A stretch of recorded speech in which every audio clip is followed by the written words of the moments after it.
Ashwin, and first off, I just want to say a huge thank you to the Tower, because we were staying here last night and they gave us this lovely meeting room to do the podcast in. And I'm here with a fantastic Waterford woman, Lynda Gough. Thank you so much, Anne. Hey, it's every time I play the Theatre Royal, I bump into you. Yes. When you. So I met you before in a car park when I was having a senior moment and I couldn't work the parking meter, and there was and your angel, your parking angel arrived. Yeah, well, I just saw you and went, Lynda. I think I gave you €1. Said, No, that's worry, it. You it's just went, you need money. I said, I don't have money. He went, here. And you put it in for me. And then the last time I was down, I met you in Penny. That's right. Yeah. Which is bizarre because I never actually managed to get to your gigs, which is normally a Friday night. And what are you doing on a Friday night? On a Friday night, I actually teach swimming. Yeah. So, and I coach as well. Yeah. So I'm coaching up until 8 o'clock. So I never get your gig, which is unfortunate. So that's the first piece I'm going to ask you about, like, because I know you as an actress, but the swimming, can we talk about the swimming first? The swimming is huge. It's massive for me in a sort of a, what would you say,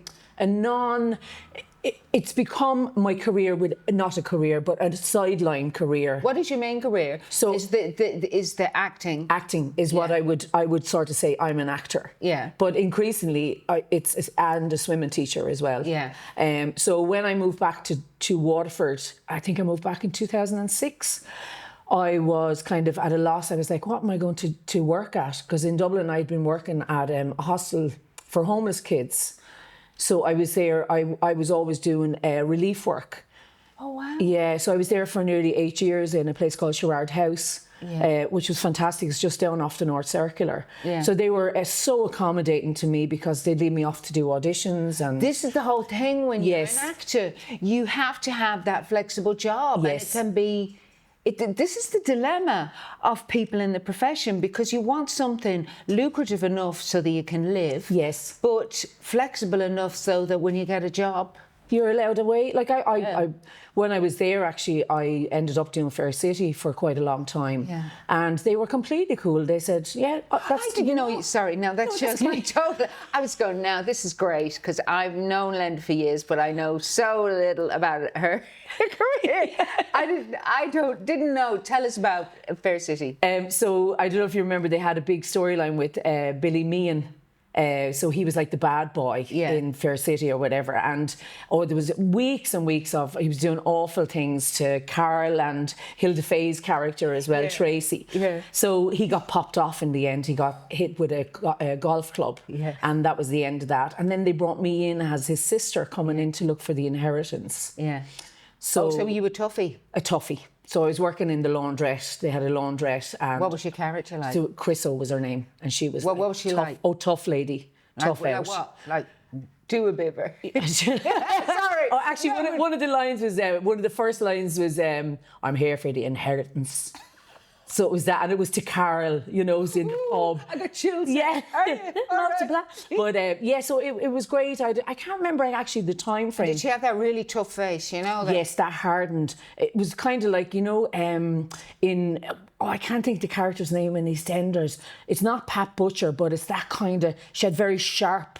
Yeah, kind of a certain look. Yes, a sharp kind of, tough look.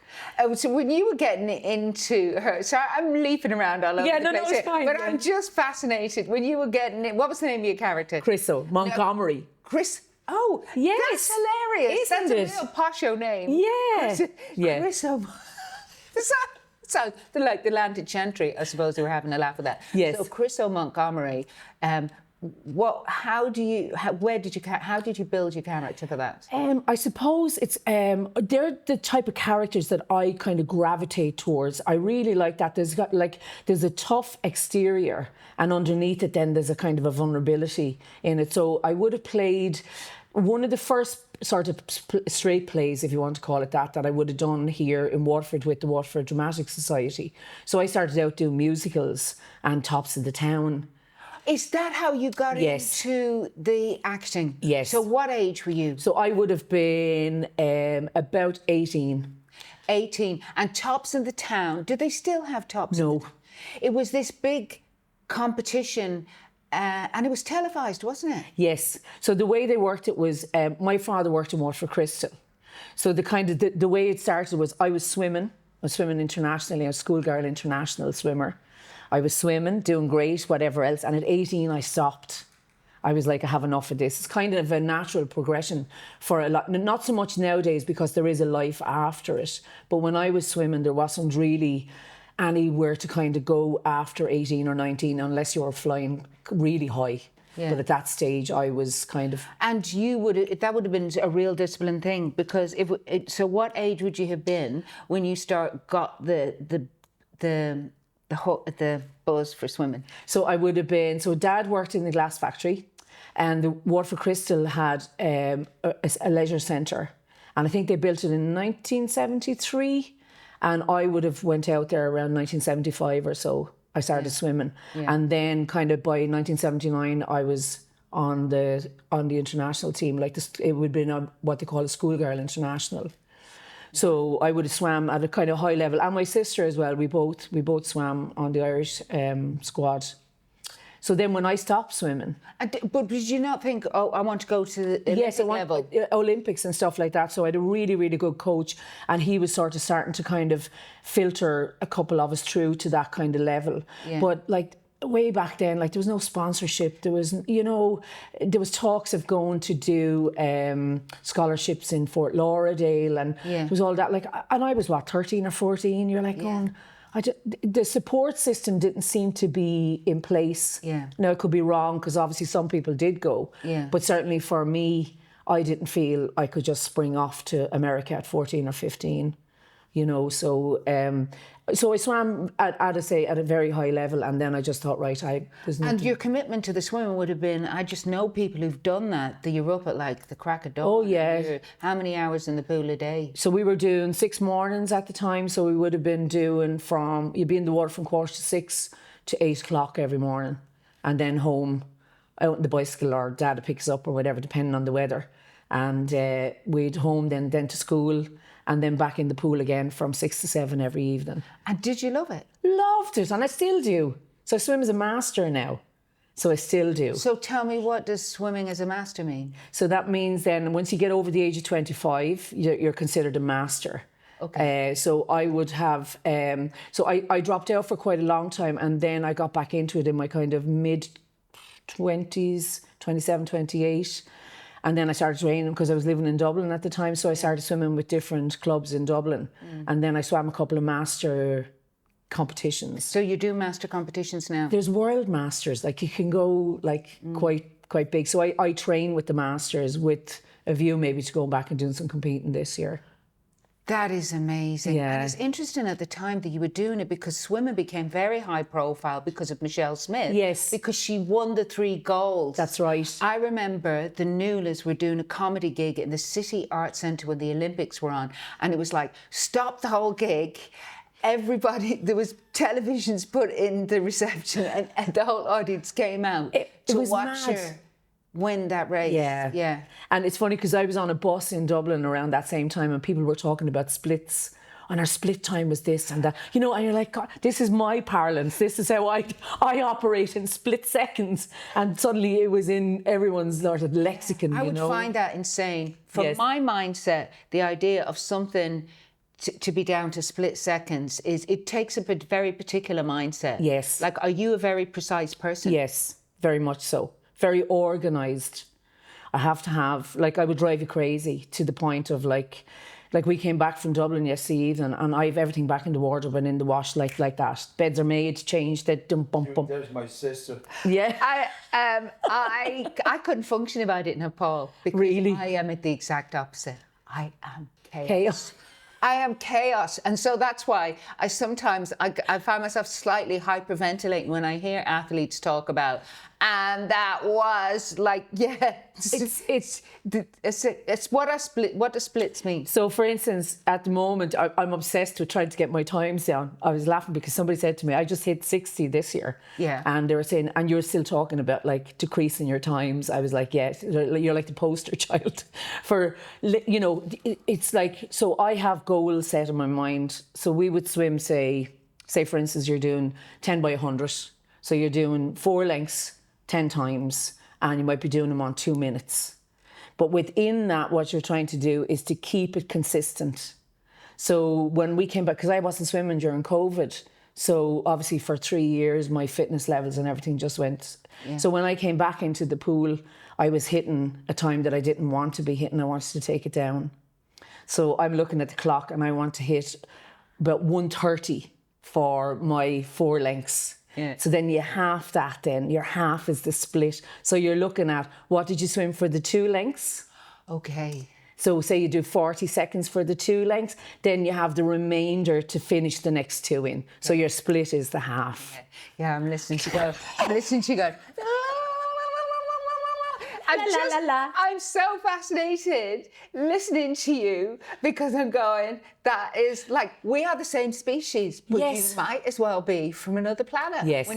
But our commonality is we both absolutely love performing, theatres, being on stage. So I'm fascinated then, the whole thing of you going in to that career. So you were doing the swimming, and at 18, I needed to bust out. Because all my friends were starting to go out, they were drinking, they were smoking, they were doing all the sort of things. It's like a rite of passage.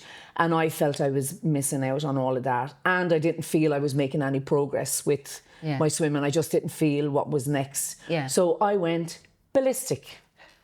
I went out. My poor father was like, geez, because, he'd had this 2 girls who were they're up and they're so organised and everything's about the pool and whatever. And he must have been very supportive too, because you have to have the supportive parent if you're going to do that. And my mother, both of them, they were just incredible, So I started running right. I was around the town, I was out dancing, I was having a great time, I wasn't going home. I was coming home at the time I should have been going swimming, Yes. And I think he was starting to, I think he felt, and actually he was starting to lose me. Now we would have been we're close-knit. And a friend of mine told me, actually he's a chap that used to run the whole Tops thing. He was involved in Tops as well. Yeah. Dando Kelly is his name. Yeah. And Dando told me that my father went down to him one day and he was actually upset and he was crying and he said, she's gone on me. I know, it's terrible, isn't it? It kind of makes you sad now when you're older. Sad. It makes you sad when you're older because you really appreciate where the parent is coming from. Yes. And then you do also go, it is life. Yes. It is you asserting your independence as an adult. And it has to happen. Because it's an organic thing. Yes. So Dando... Dando was involved in the Tops as well, and he was actually he orchestrated so much of it.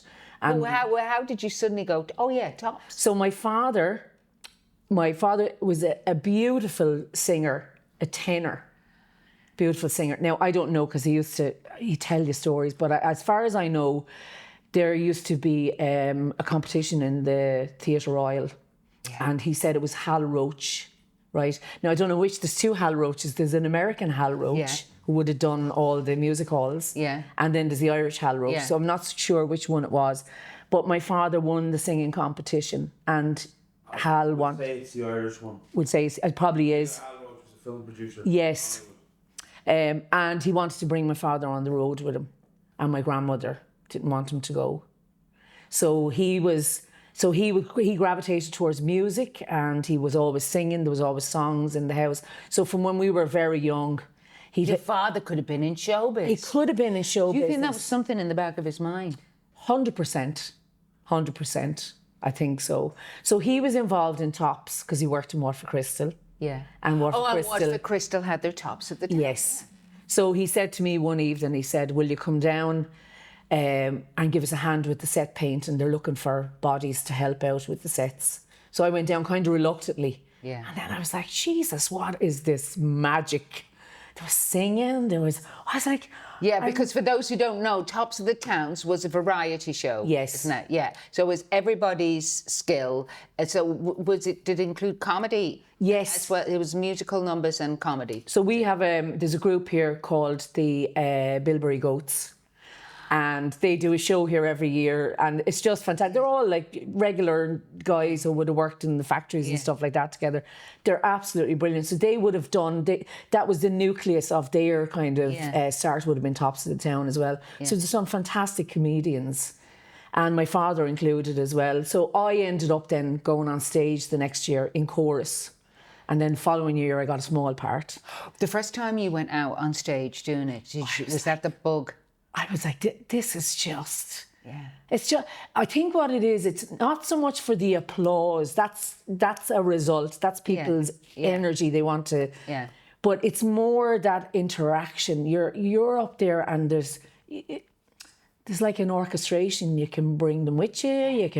There's a whole kind of movement. Yeah. Do you know there's another thing I love about being on stage, probably for a different reason than you, because you're so organised. I do feel so chaotic and I find life quite stressful.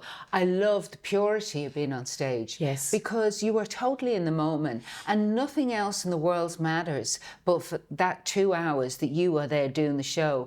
And I love the clarity and the intensity of that. Yes. It's so pure. And I would say it's similar to you swimming in a race, the absolute, in the moment, here we are, this pure goal. Yes. There's a thing about that, about the work up to doing the performance and the purity of being. I just love it. And I love when you look out, I love the Theatre Royal, and obviously I've played in loads of different theatres, but you can see people's faces.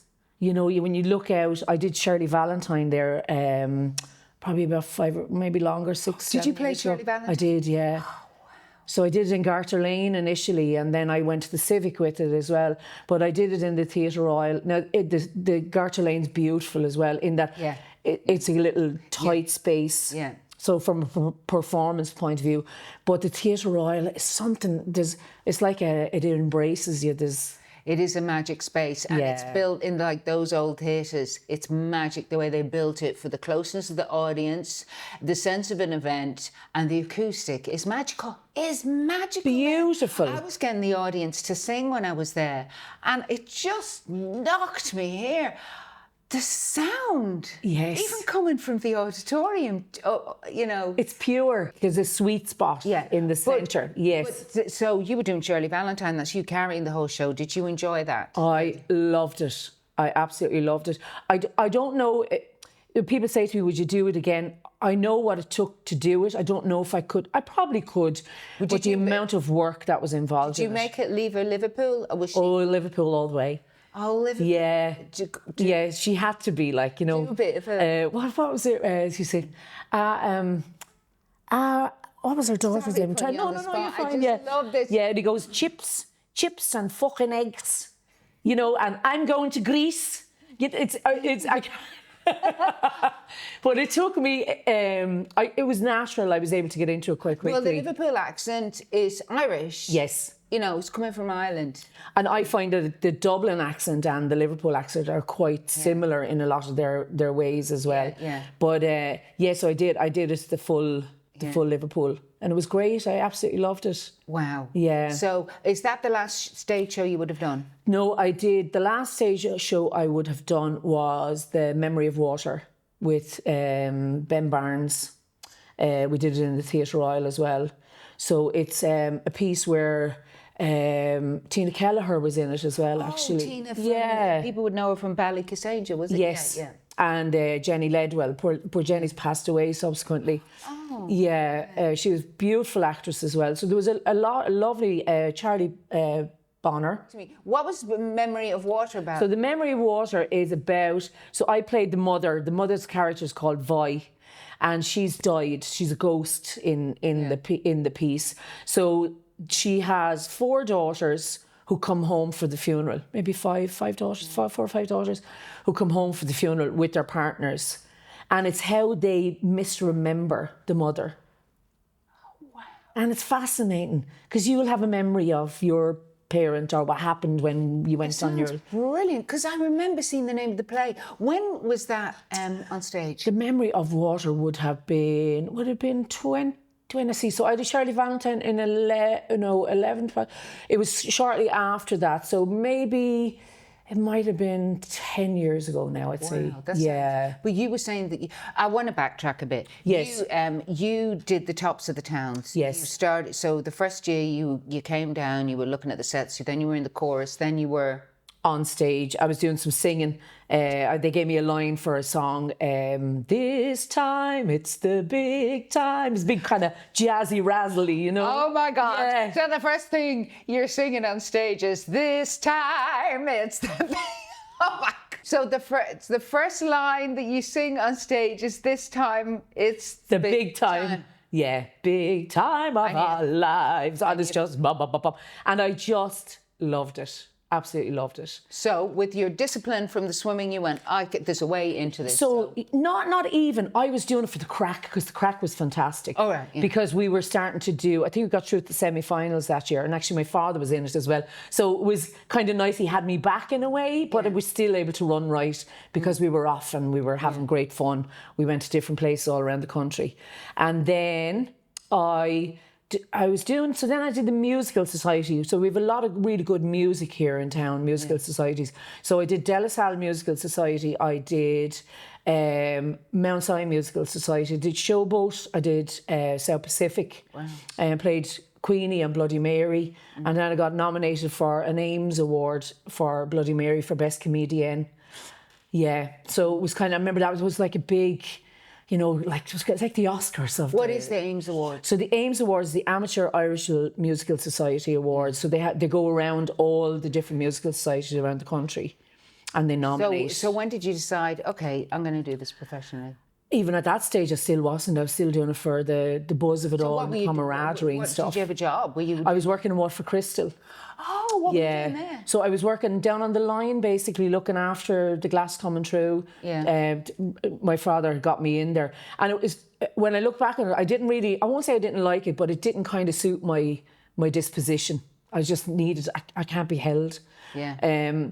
But a lot of my friends were emigrating at the time. Like this was the 80s, 1982. Yeah. They were all in London. Yeah. And I was very lucky to have had a job with so much wages and be able to do my musicals at night. Yeah. So then I did the Waterford Dramatic Society. They did Factory Girls. Yeah. And I played Ellen in that, who was an older lady. Yeah. So she kind of fed into the Chriso character. Yeah. In Lattert, you know, that. Yeah. And then I did a production of The Fantastics, which is also a musical, in Garter Lane.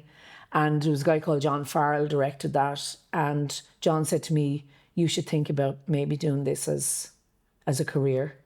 And then I went to college. I went to Inchicore.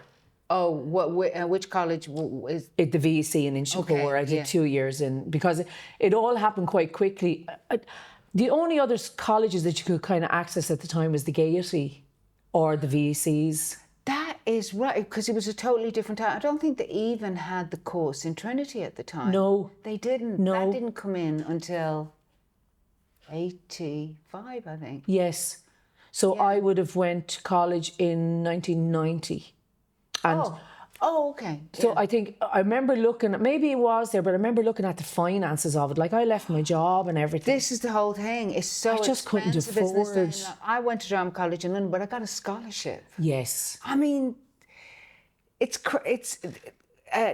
drama school education's a bit bonkers, particularly in England. It's so expensive. I know. And the amount, and there's something like 2 or 3% of people actually make a career in it. You know. Yes. It's the drop up. Like even in our course, I think there was 22 of us that started, and I think there might be only 3 or 4 of us still.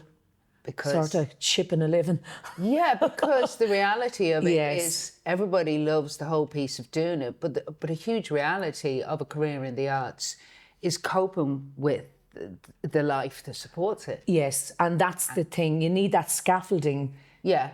Around you. And you need to be able to tolerate insecurity. Yes. And poverty. Unknown poverty. Poverty, the unknowns, and you have to have the loony passion for it. Yeah, and it is a loony passion. I don't know how many times I've said, that's it, that's the end.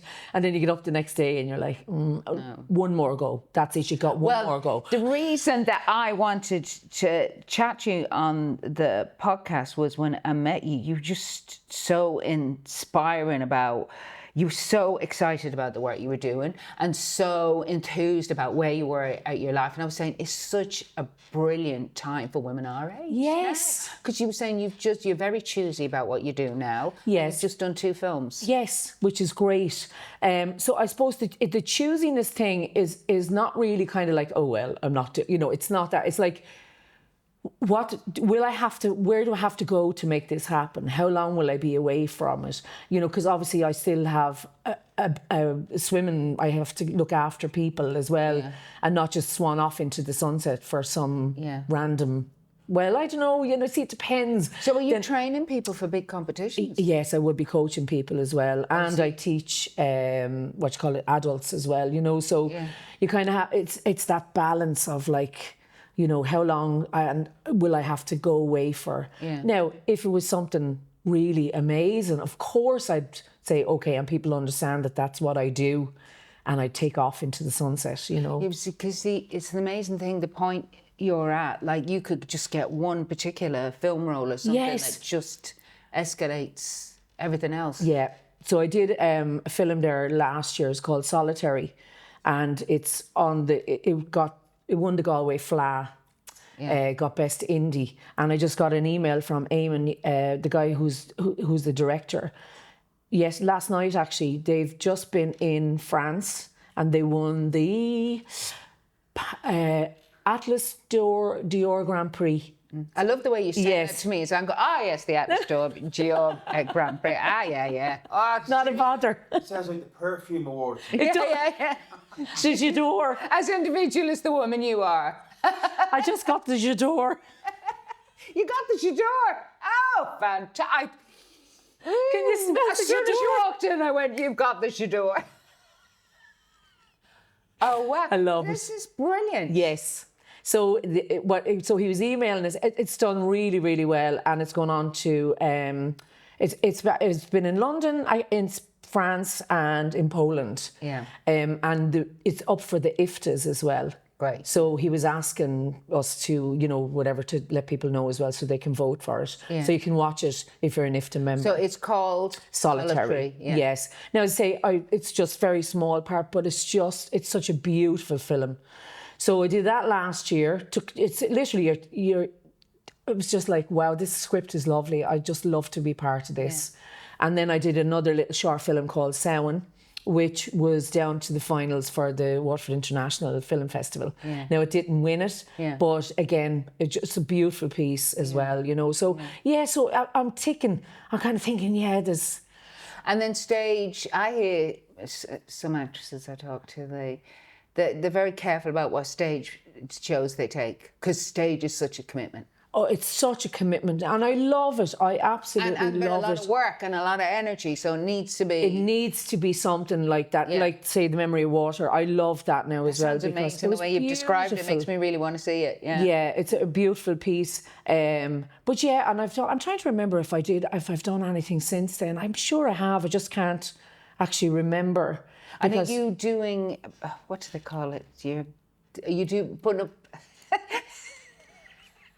My language is going. Are you doing the little bitties to camera that you send off? Oh, the self-tapes. Yeah. Everything. I've a really good agent. She's great. Yeah. We get on really well together. I'm with her, God, probably 20 odd years. Yeah.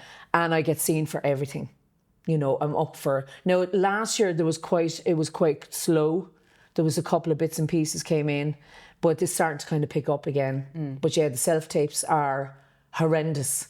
Yeah, well, because I've heard some people I'm not in that world, but I hear some actresses saying, like, it's so easy for them to say, send a piece in. Now. Yeah, it's the norm. I've gotten better. I'm very fond of them. Yeah. Likes them because you've got control and you don't let it go until you're happy with it. Yes. And she understands that dynamic. So if you can get into that and you're able to look after yourself, regulate yourself in that way, it's a really good way of doing it. Then other people say that they just ask for endless it's so easy to ask for self-tape, but you have to really put the work in. You have to put the work in. So I said it was horrendous. It used to be horrendous, because what used to happen was, because I didn't really know the dynamic of it. So it's the only time myself and Lydia would like we nearly at blows. Be like, that's your partner. My partner, yeah, because we were setting up, we were over orchestrating it. And then there's a pal of mine, Michael Joseph, he's brilliant. MJ is very funny. He has it down to a T, and because of him, he's younger than me. He's in that world of tech. I'm able to do them now practically nearly by myself. Oh, so which is great. So how do you approach doing a self-tape so that you're not going, I'm going to spend a whole day? I mean, you want to prepare enough to show your best, but yes. you don't want to be spending your whole life prepping self-tapes. So what used to happen was, because of the space, you have to have a blank space, and our house is really small. Yeah. So what we were doing in the past is moving all the furniture, pushing the bed out of the way, and you know, there was cameras and lights and all this stuff. And by the time you actually came to deliver it, you were exhausted from the prep. So MJ came over one day and he was standing nearly in front of me with things, and I was like, are you sure? Am I in is that like landscape? Is it portrait? You know, you're getting all obsessed. And he said, just relax. Just sit down and watch me. And we just did the self-tape, and there was no stress in it. It was just the lines I had, and that was all I had to worry about. Yeah, because... rather than the orchestration and the production that went around it. Yeah, because they need to just see you. Exactly. Your energy. Yes. Your voice. Yeah, so I've gotten much better at it. And now... And you're possessed! Possessed this time. You're trying to keep it low. Yeah, hello. So now we'd like to read you to this part for, it's this little old lady and the thing. And then you're going, thanks very much. This time is the bit. But this is the madness of the biz. It's crazy. Anything could be the big time. Yes, and that's the beauty of it. And it is. And I'm very lucky in that I don't... if I do a self-tape and it goes off, and that's fine, and I could be sitting down one day, a couple of months later, and it's on, and you go, I was up for that. I don't have I was up for that. It's like, I was up for that. Who did they cast? Why did they cast? You know, so it's more kind of, I just let it go. You can't dwell on it. You can't be like every audition is like a job. Sometimes that can fester. So it's an opportunity. And sometimes it lands and sometimes it doesn't. Yeah. You know. And the brilliant thing, of course, with self-taping is that you can be going for stuff anyway. You don't have to be in London. You don't have to be in Dublin. Yes. Yeah. Which is really nice. I remember actually, it's a good long time ago, there was a film called The Turning. Yeah. It was a Steven Spielberg. Yeah. And I was up for it. Yeah. And I think the assistant director had sort of earmarked me. Yeah. And I remember it was The Beast from the East was out at the time, the snow, really bad snow. And I was like, I wonder. And I remember I emailed Helena and I said, what do you think? And she said, they're just waiting on Stephen to give the sign off. I was like, that's the nearest I've ever gone. I didn't do it now, by the way. But it was waiting on Mr. Spielberg's. And then what was it like when you... I've never seen it, actually. I know, but when he... Didn't he produce that? He produced it, yeah, When you got the email saying no, they've... But Stephen says no. It's kind of like, there was an excitement in how close... That's the thing. You know you've arrived, Lynda, when you've been turned by a down. Yes. Greenish people. Exactly. I'm on the up. There you go. I've been rejected by Steven Spielberg. Yeah. This time is the big time. Who's rejected you? Stephen. I raise you, Steven Spielberg. Put that in your CV. Rejected by Steven Spielberg. But that's how crazy it is. You're in your little house in wherever, you know, you're doing this little self-tape and it's springing out. Yeah. And that's the thing. I think that's the eternal hope. It's like, where will it land? It will land or it won't land, but it could land. That's what was so inspired about meeting you, is that you've just got this great enthusiasm and joy around what it is you do, and you're bringing all that experience, and you're obviously so brilliant at performing, acting, doing your work.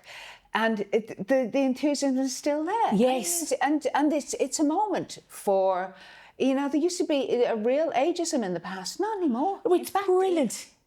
Sorry for interrupting. No, it is the moment. It is a moment. I really and truly feel that. I was flicking across the TV last night and I came across Graham Norton. Yeah. And he had Glenn Close and Mary Margulies. Wow. You know, so, and obviously there were the girl from Derry Girls as well, because they're doing the play by the Western World. Oh, yes, that's in the National, is it? Yeah. Yes, yeah. And I wasn't purposely looking at it, so I don't know what they were all saying. But to see Glenn Close now in her 70s, and Mary Margulies in her 80s, you know, we're spring chicks by comparison. Yeah, and but I see that in comedy too. I was saying to you, it's an amazing moment. In comedy too, it's just older people just seeing. I'm not saying older, but I mean, it used to be a real young person's game. Yes. It's changed, but it's a real moment for women too. Yeah. Real moment for women. Yes. It's not just about an age thing. It's a thing for meaty roles for women, you know.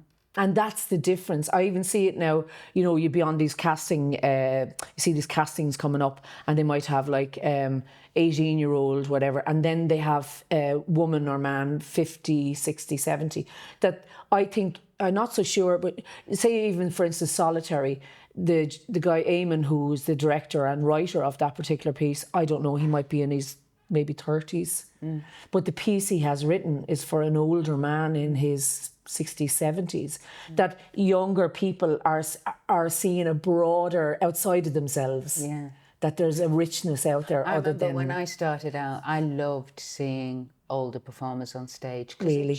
I just loved the way somebody with experience would present themselves on stage. You could just, and there they are, and that kind of experience radiates. I always felt that. I remember, it was a long time ago, I was in college, and the Matchmaker was on at the Olympia. Yeah. And they were looking for 2 young actors I can't remember exactly what we had to do, to run on stage at the beginning of it, and probably, I don't know, I actually don't remember what we had to do.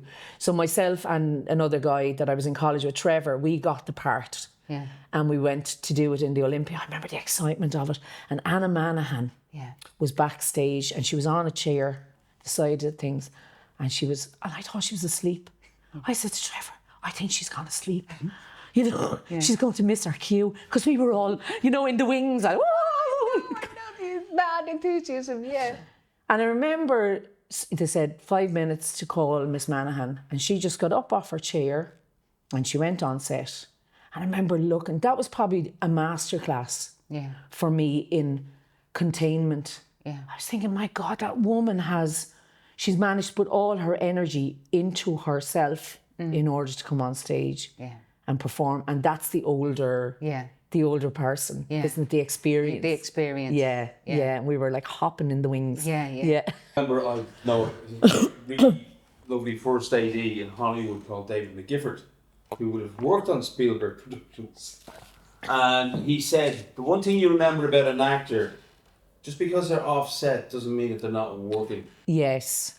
Yeah. Yes, and it's so true.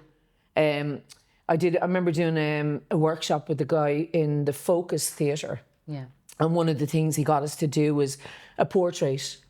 So you'd come out and you'd have your portrait, so you had to be in a portrait position.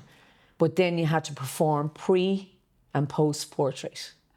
How you got into it and how you got out of it. Yeah. And it's so true, as you say, you're in the wings. Yeah. You're not just there, you're prepping to go on stage, you know, or whatever, on film, whatever. I'm really interested when you get a script, say like Solitary, and you have your character. How do you feel about it? Well, how do you find and work up your character, and how you know? And it's not the same process of going through a rehearsal and yes, because you're doing a lot. You're digging deep yourself and bringing a lot just yourself. Yes, and also as well, when you do film or something like that, there's no rehearsal as such. Yeah. You might get a couple of runs at it just the shot. But yeah, I suppose for me, it kind of works. I always see the character like they're on the bicycle, and I have to place them. They have to come from somewhere. Yeah. So say that character now, because the piece was set in Louth up around the Midlands. Yeah. I'd see her coming on a bicycle, and I'd see her coming to me on the bike, and what she sees when she's coming on the bicycle. It can't be a drive because it's too fast. Yeah. So as she's coming on her bicycle along, she's looking at the signage for, trying to find Waterford, what she sees, who she passes, who she knows on the journey. There's that kind of, that's something that it's an analogy I would use for most of my characters or work. So then when they come to me, they're fully rounded, if you know what I mean, because they've had this little kind of journey. And then I can And take. then they are you. Then they are me, because it is primarily me. Me. But there's a landscape that's around that particular person. Yeah. That you have to try and bring to it. So that's what I would use for most of the stuff. Wow. Yeah. And that was, that particular character, I say, is very, very brief, but there's a sadness around what happens to her husband. So you're trying to bring that in a very small little moment. This is it. There's small moments, but it's so intense on camera, and you just have to embody it. So the process is... Yes. Yeah, that's a... So I suppose I'd be slow in like that, something like that will come in and you go, okay, that's happening in a couple of weeks' time. So that it's coming in and out of you all the time. You say, I have that coming up now next week. I wonder where she lives. I wonder where, you know. Yeah. So you start to kind of patchwork something together like that. Whereas if you're in rehearsals with other people, it's the other people that will inform what your character will do as well. Which you prefer? Do you prefer film or stage? I really love film and TV work as well. I love the immediacy of it. Yeah. You know, you make choices quite quickly, and that's it, you know. And obviously you're being directed, and you know, and I do like theatre as well. I like the camaraderie of it. Yeah. And do you find that I'm fascinated by this because I guess through training as an actress and doing stuff, I realised I'm not an actor. It doesn't interest me. I like comedy, and I like seeing the world and having a take on the world and expressing that take on the world in the form that I do. I mean, and it's slowly over years realised that's totally my passion. But having worked with people like Sue Collins, who has that actor urge too, I'm always interested in that whole instinct. Yes. And it just, when it comes to directors, do you find in theatre that directors have... There's no format for what directing in theatre is, and that people have totally different styles of how they bring a cast together to interpret a script. Yes. Do you? I love that. And there's different, as you say, there's different personalities as directors that will shape something as their personality. Yeah. And then you have other directors who will have different... So, yes, absolutely. You find... It depends on their energy as well. Yeah. And also the energy in the room and what people are bringing to the piece as well. Yeah, because if I was doing a play, I would want the director to walk in and you to have a sense that he's like almost like a shaman, and that he's going to begin this mystical process that you don't quite understand, where he's just trying to draw some magic energy out of everybody and weave it together, and that he has some master plan that he's bringing in every day. I'm seeing a he because I've met some men like that. And I know he, she. Sorry, I'm using he in the... Sorry, this is so sexist. I've met some men like that. And I've worked, when I was much younger, just doing stuff. And I just love that kind of process. But a lot of people aren't like that. No. Aren't like that. But that would be... Yes. And it does. You know what I'm saying? I know exactly what you're talking about, because it's a certain style of directing where they're going... I have a vision, but this vision is going to come from a magic and an energy in each of the individuals I've chosen to be here in this room, and from the way that I'm going to meld this energy together, and then we have the piece, and then we have the piece. But it begins with this magic, like that Fabulous Beast company did the Giselle they did in the theatre festival. a couple of decades ago. That's Yes. I think the best thing I ever saw.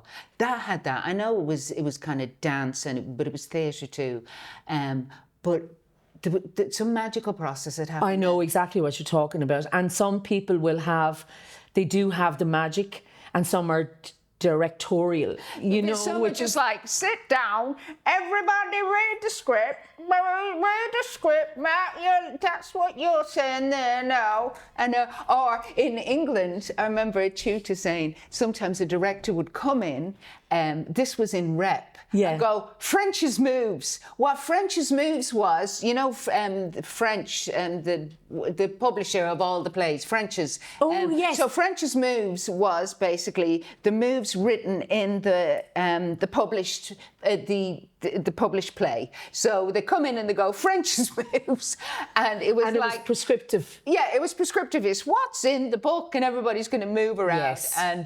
And I've been in pieces like that as well, where it is prescriptive, and then I've been in pieces that it's just like, I remember I did the play by the Western World with Zoe Seaton in Big Telly Theatre Company in the North, and incredible.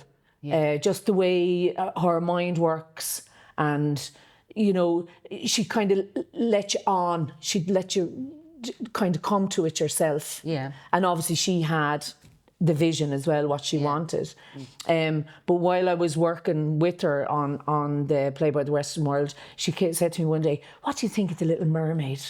And I said, I like that, whatever, the Disney one. She said, I think we'll do it in the water.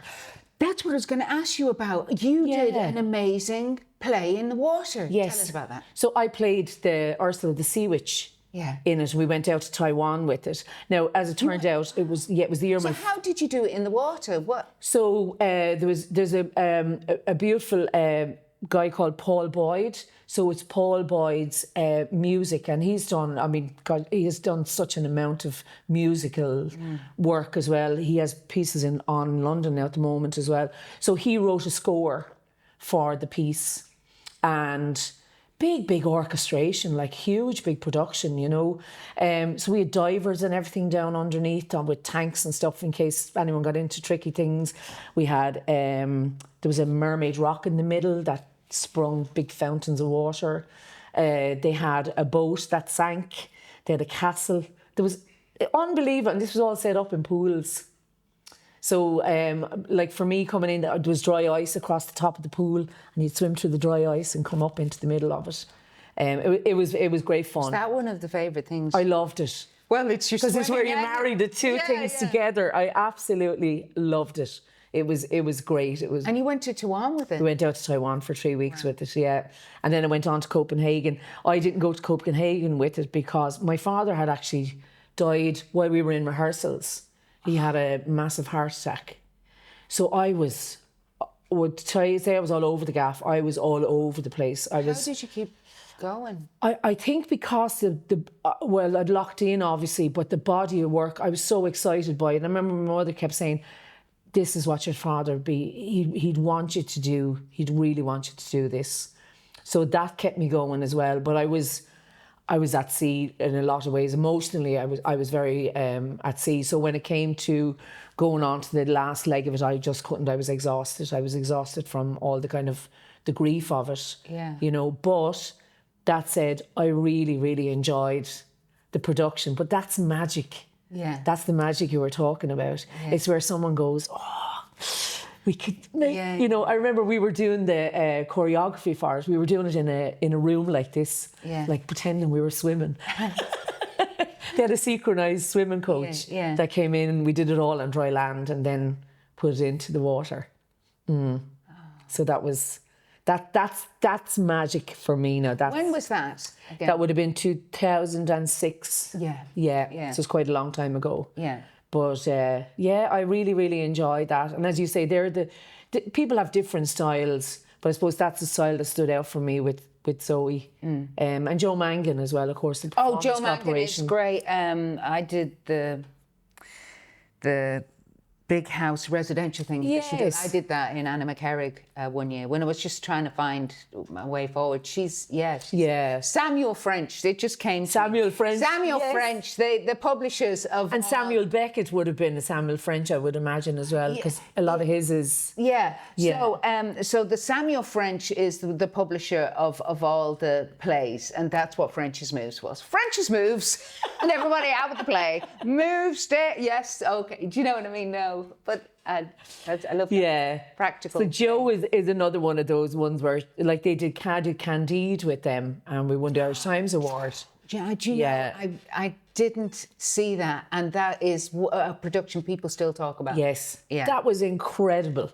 Yeah. Incredible. She's very cutting edge. She's always thinking about bringing in new technology, and she's a force of nature. Absolutely. And actually, before I went out to Taiwan with the Little Mermaid, I was in Nairobi with Joe.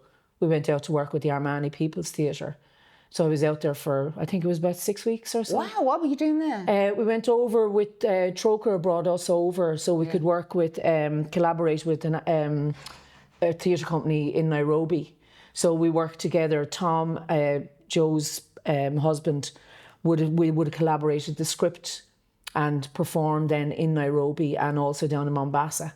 So we were there for, So that was incredible. I remember Joe ringing me up and she said, it was kind of around Christmas time, she said, are you free in January or whatever? And I was like, oh yeah, you know. And she said, okay, we're going to go to Nairobi. I was like, yes. Wow, amazing. Yeah, so that's the kind of... Yeah, because when I did the, you know the big house thing she does where she'll bring all different artists together. Yes. And then just in a kind of structured way, you do all different projects and just find out, delve into your creativity and see how it's melded together. It was a very international crew. There was people from Africa, yes, and New Zealand and everywhere. Yeah, and that's the thing. They're the really special ones. They're the standout ones, and you know, there's a lot of really good stuff. But I think that's what I gravitate towards. That's the kind of crazy energy. You're like, what are we doing? I don't know. Yeah. You know, it's like... So are you going up for plays? Do you know, like you were saying, you have your commitment to your swimming, but is it mainly self-tapes you're doing? Are you reaching out to the... Oh, absolutely, yeah. So it would be self-tapes coming in and I suppose, it's kind of... I'm out there and I'm not out there. I know I could probably be out there a lot more, but I just don't know how to be out there more. Well, what, you know, like with Instagram, and they're all... What more out there can you be than putting out your work when there's a casting call? And yes. What? To me, I suppose that's the old-fashioned style. I know people are out there and they're on Facebook and they have... I just wonder what it's like for actors, though, because like somebody was telling me that maybe if there's two actors up for a role, they might just glance at their Instagram account and go, well, they have 100,000 more followers, so why don't we go with them? See?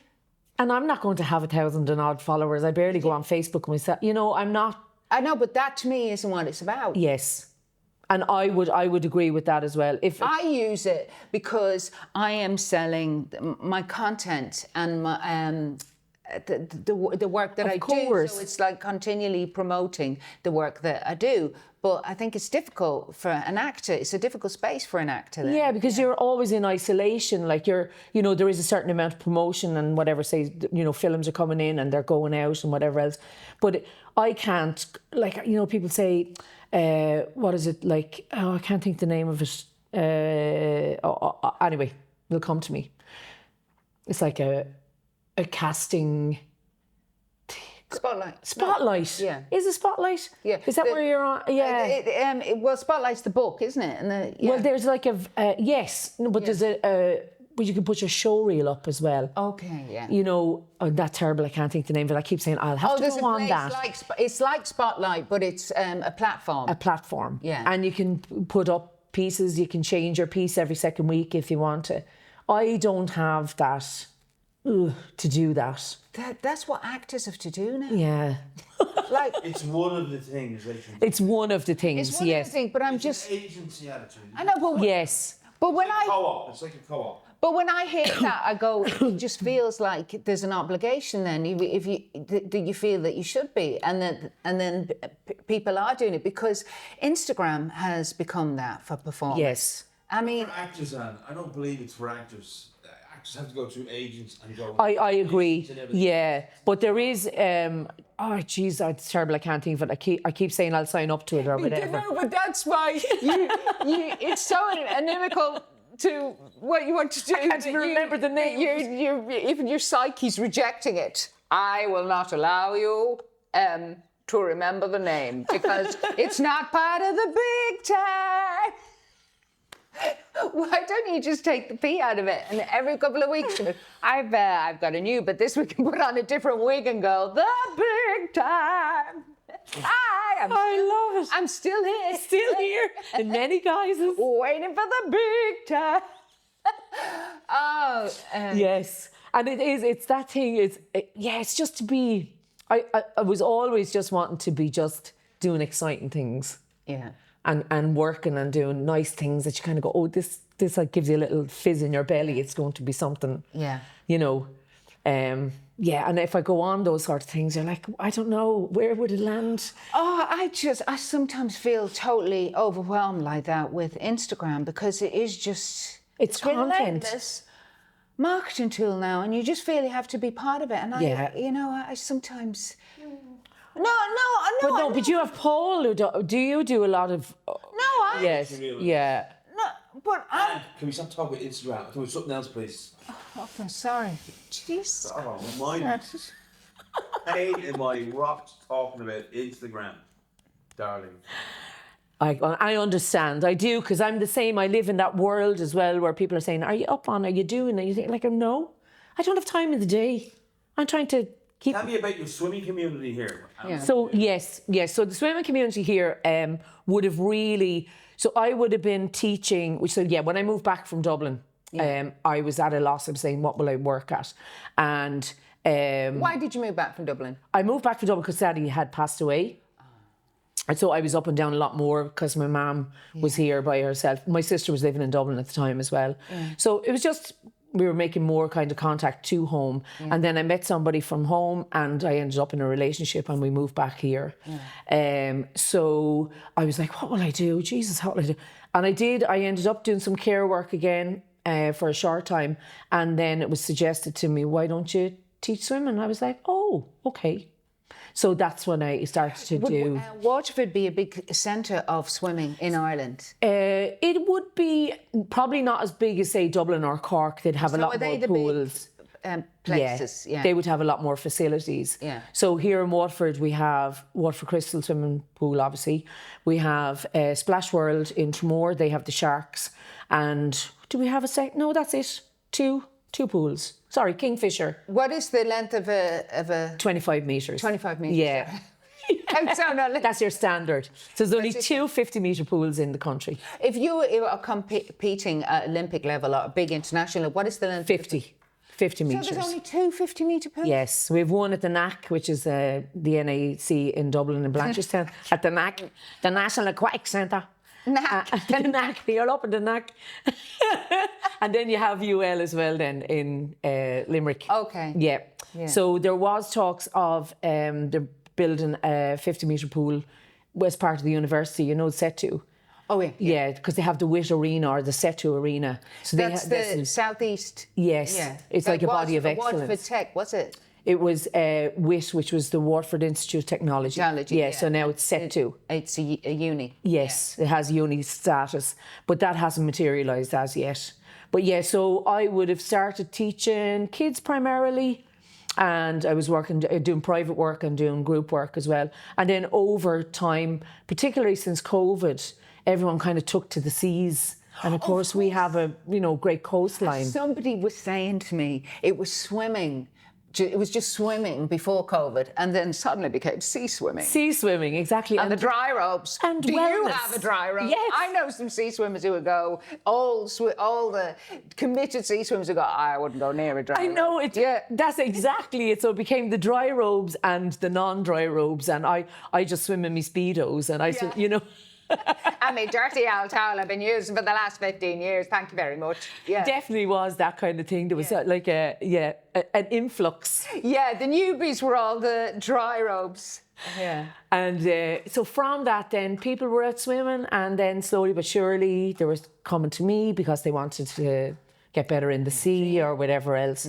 And also there's another group here in town as well. They're called the Couch to Cave, and they do Couch to Cave. Okay. Yeah, so it's like couch to 5K. Okay. Do you know? But it's for the sea. Yeah. And they do swimming lessons. As I said, couch to cave. It is Couch to Cave. Sorry. Yeah, but it's based on that couch to 5K. Yeah. Which is clever.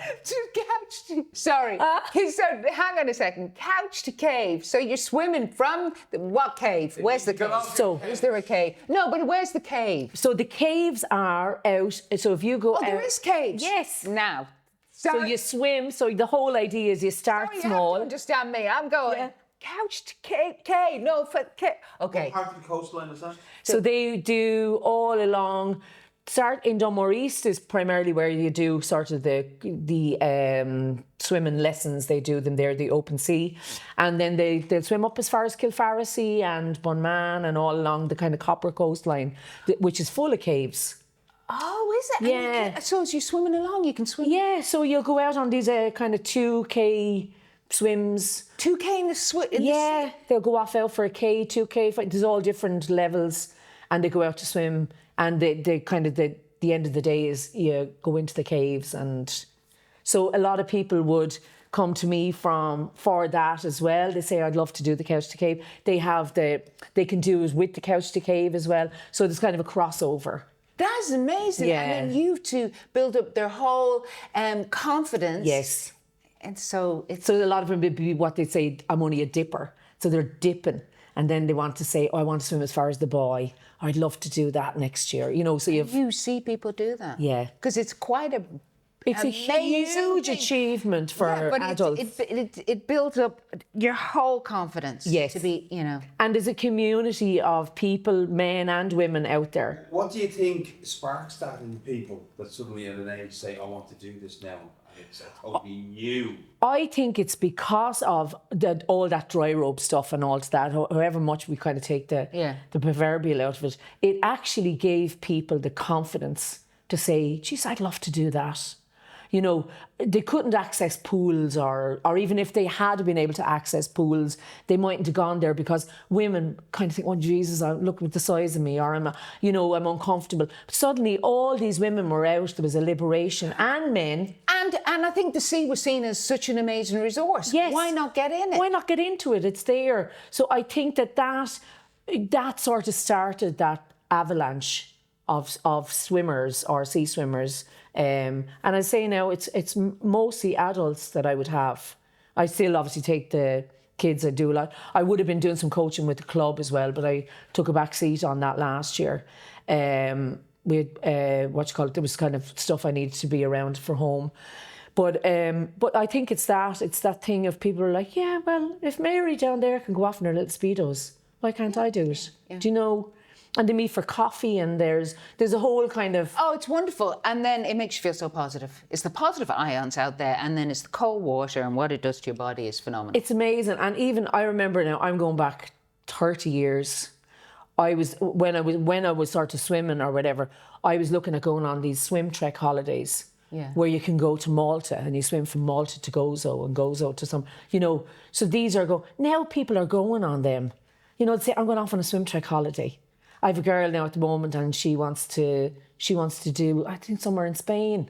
She said, I want to get from X to 5K.